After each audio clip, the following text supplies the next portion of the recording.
बंगाल विजय के बाद ममता का प्लान दिल्ली क्या कामयाब होगा? यह सवाल अपनी जगह कायम है।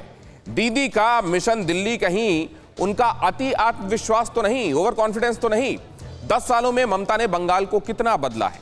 क्या वो बंगाल को एज अ मॉडल बाकी की दुनिया, बाकी की देश के सामने रख सकती हैं? ममता के रथ को रोकने के लिए भारतीय जनता पार्टी का प्लान क्या है? विपक्षी दलों को साधना ममता के लिए कितनी बड़ी चुनौती है? ये वो सवाल हैं जो इसके साथ ही साथ चलते जा रहे हैं। टीएमसी का शहीद दिवस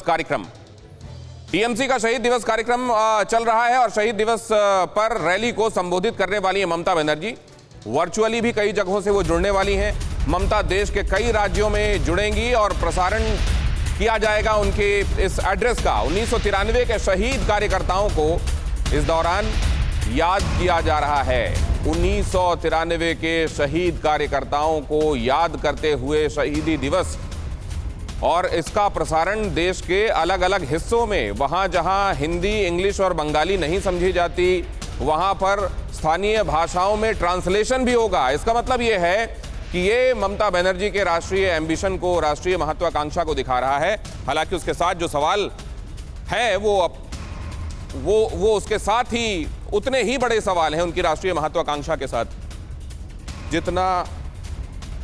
जितना ये बात अब स्थापित है और सच है कि ममता दीदी चाहती हैं, और ये लगभग तय है कि वो उनकी महत्वाकांक्षा अब नेशनल पर्सपेक्टिव को देख रही है। टीएमसी का शहीद दिवस इस दौरान क्या है वो जो आपको जान लेना जरूरी है। पहली बार राष्ट्रीय स्तर पर शहीद दिवस मना रही हैं ममता बनर्जी।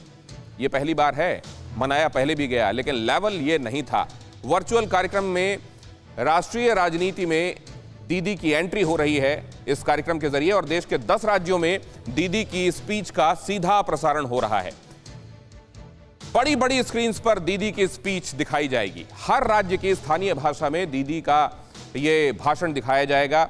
उत्तर प्रदेश में, पंजाब में, दिल्ली में, बिहार में इसकी लाइव स्ट्रीमिंग होगी। तमिलनाडु, ओडिशा, असम और बंगाल में इसकी लाइव स्ट्रीमिंग की जाएगी। और लाइव स्ट्रीमिंग करते हुए, जैसा मैंने आपको बताया, यह ध्यान रखा जा रहा है कि उनकी कही हुई हर बात लोगों तक पहुंचे। लिहाजा यह भी इंश्योर किया जा रहा है कि जहां उनकी कही हुई भाषा को समझने वाले या हिंदी और अंग्रेजी में समझने वाले लोग नहीं हैं, वहां उसका प्रोविंशियल लैंग्वेज में, वर्नाकुलर लैंग्वेज में ट्रांसलेशन भी होता जाए। हमारे संवाददाता हमारे साथ जुड़ेंगे कुछ ही देर में, उनके साथ हम इस पर बातचीत करेंगे। हमारे कुछ खास मेहमान इस पर जुड़ रहे हैं। उनकी ये महत्वाकांक्षा कितनी रियलिस्टिक है, कितना ओवर कॉन्फिडेंस है इसमें? अगर ममता दीदी इसे सिरे चढ़ाना चाहती हैं तो जाहिर है उनको विपक्षी एकता की जरूरत पड़ेगी। विपक्षी एकता के संदर्भ में पहले यह देखा गया है कि जब भी ये कोशिशें हुई तो जोर शोर के साथ, बड़े जोशो खरोश के साथ शुरू तो होती हैं, लेकिन फिर हर किसी की अपनी व्यक्तिगत महत्वाकांक्षा भी होती है और इस वजह से एकता बहुत दिनों तक कायम नहीं रह पाती। अड़ी सोमवार से शुक्रवार शाम 6 बजे सिर्फ TV9 भारतवर्ष पर।